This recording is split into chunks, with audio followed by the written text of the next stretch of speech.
Tonight, you will do something your body still doesn't fully understand. You will lie down on a raised platform, wrap yourself in fabric, and expect to lose consciousness for 8 hours. You won't think about it. You'll just do it. But for most of human history, that platform didn't exist. There was no mattress, there was no bed frame, there was only the ground, the cold, and whatever you could pile beneath yourself before the dark came in. So when did humans actually start sleeping in beds? The real answer is far stranger than a simple invention story. It isn't about comfort, it's about survival, insects, fire, and a slow, reluctant negotiation between your body and the earth beneath it. Start with what you assume. You probably picture early humans sleeping the way you do now, lying flat, eyes closed, one long, uninterrupted stretch until morning. That picture is wrong. For hundreds of thousands of years, sleep didn't look like that at all. Go back further. Around 3 million years ago, your ancestors weren't sleeping on the ground at all. They were sleeping in trees. Nests, actually. Woven platforms of branches and leaves, built fresh most nights, high above the predators that hunted in darkness. Chimpanzees still do this today. They bend branches into a bowl shape, pad it with leaves, and sleep suspended above the forest floor. Researchers who study great ape behavior have found that these nests are surprisingly sophisticated. They cushion pressure points, they regulate temperature. In many ways, that tree nest was the first bed, not a slab of stone, not a woven mat. A nest built new every single night, then abandoned by morning. Something changed when your ancestors came down. As certain hominin species grew taller, heavier, and less suited to climbing, sleeping in trees became risky. A misstep meant a fall meant injury, and injury in the ancient world often meant death. So sleep moved to the ground, and the ground brought a whole new set of problems. The ground is cold, the ground is hard, the ground is full of biting insects, damp soil, and predators who can smell you from a distance. Sleeping directly on it wasn't comfortable, it was dangerous. So humans adapted the only way they could. They built barriers between themselves and the earth. This is where the story gets genuinely surprising. In 2011, archaeologist Lynn Wadley led excavations at Sibadu Cave in South Africa and uncovered something that rewrote the known history of bedding.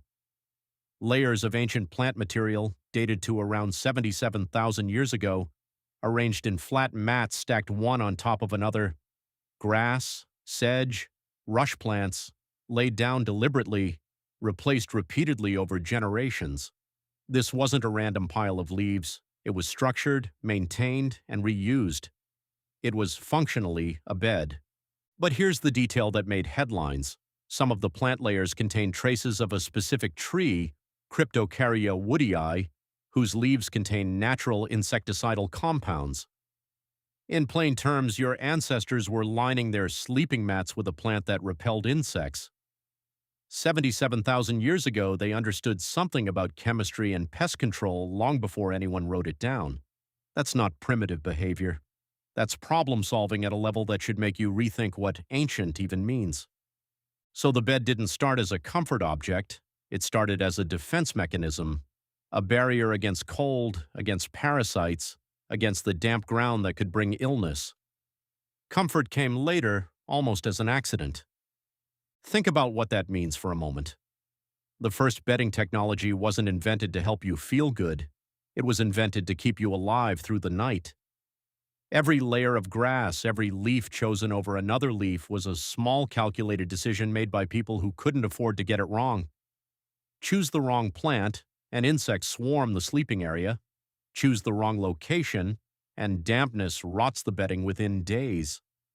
Wadley's team found that these ancient sleepers periodically burned their old bedding and laid fresh material down over the ash, a practice that would have cleared out parasites almost like a primitive form of pest control. That single detail tells you something important. This wasn't guesswork, it was pattern recognition, refined and repeated across generations, long before anyone had a word for hygiene.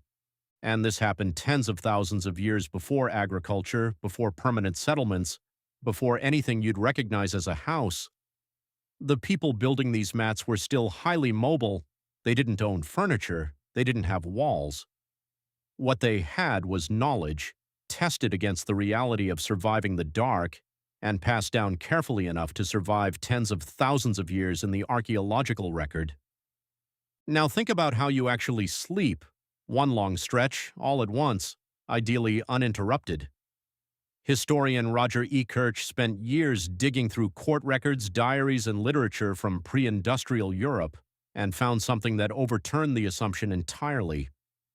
Before the widespread use of artificial light, many people slept in two distinct chunks, a first sleep, lasting a few hours after dusk, then a period of quiet wakefulness in the middle of the night, sometimes an hour or more, used for prayer, conversation, sex, or simply lying in the dark, thinking. Then a second sleep until dawn.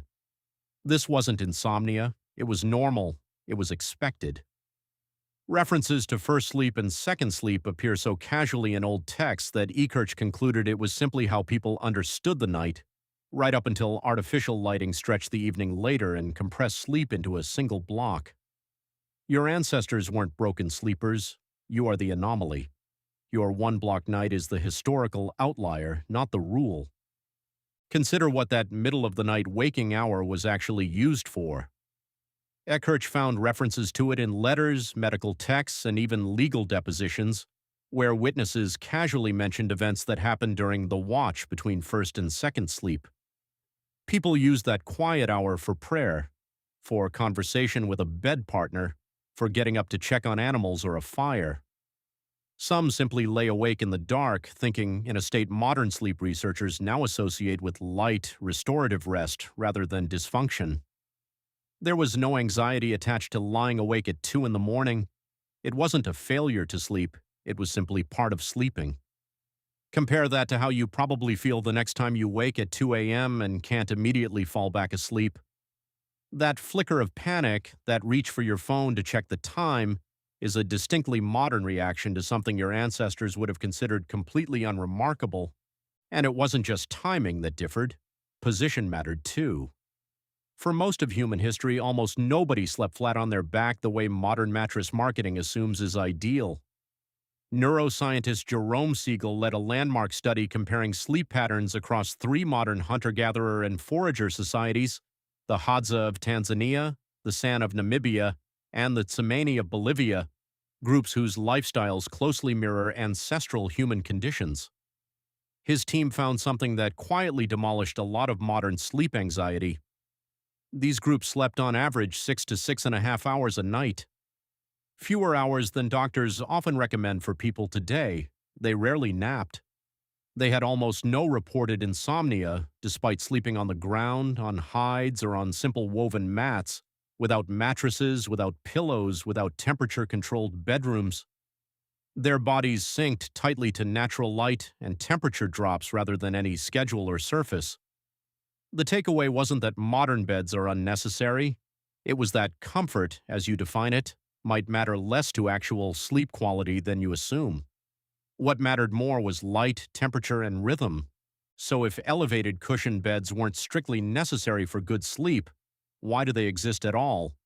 Why did humans keep building higher, softer, more elaborate platforms across thousands of years? Because the ground was never just uncomfortable, it was hostile. Cold seeped up through bare earth and drained body heat through the night. Damp soil bred mold, parasites, and disease. Scorpions, snakes, and biting insects moved along the ground far more than they moved through the air above it. Every inch you raised yourself was an inch further from all of it. The bed frame, when it eventually appeared, wasn't a luxury item. It was armor. Ancient Egyptians built some of the earliest known raised bed frames, wooden platforms elevated on carved legs, sometimes shaped like animal limbs, deliberately lifting the sleeper off the floor. Woven reed matting or leather webbing stretched across the frame added a little give. Headrests, not pillows, curved wooden supports for the neck, kept elite sleepers elevated and protected from crawling insects during the night. In ancient Rome, wealthier households layered wool, feathers, and later down into sacks stretched across wooden or metal frames essentially early mattresses, while poorer households still slept on straw pallets laid over dirt or stone floors. The bed, from its very beginning, was also a class marker. How far you slept above the ground told everyone around you exactly how much protection, wealth, and status you had. By the medieval period in Europe, beds for the wealthy became towering curtain structures, not primarily for luxury but for warmth and privacy in cold, drafty stone buildings. Heavy fabric curtains trapped body heat and blocked drafts, functioning almost like a tent within a room. Meanwhile, most people still slept on simple straw-filled mattresses, sometimes shared among entire families in one bed, for warmth as much as for space. The soft, springy mattress you picture as timeless and universal is, in the full arc of human history, remarkably new. Coiled metal spring mattresses weren't patented until the mid-1800s. Memory foam wasn't developed until NASA-funded research in the 1960s. Almost everything you associate with a comfortable bed is less than 200 years old, a blink of an eye compared to those 77,000-year-old insect-repelling grass mats in South Africa. Here's the reframe worth sitting with. You think of your bed as a place of comfort. Your ancestors thought of it as a place of defense, a boundary against cold, against parasites, against the raw exposure of open ground. Somewhere along the way, defense quietly became comfort, and comfort became something you now take entirely for granted, engineered, marketed, and optimized, down to thread count and firmness ratings. But strip all of that away, the memory foam, the pillow menus, the temperature-controlled mattress apps, and what's left is the same basic need your ancestors were solving 77,000 years ago in a cave in South Africa. Get off the ground, stay warm, keep the insects away, rest without fear. So tonight, when you lie down and pull the covers up, you're not doing something new. You're doing the oldest thing there is, still trying to build a small, safe distance between yourself and the dark, cold world outside the blanket.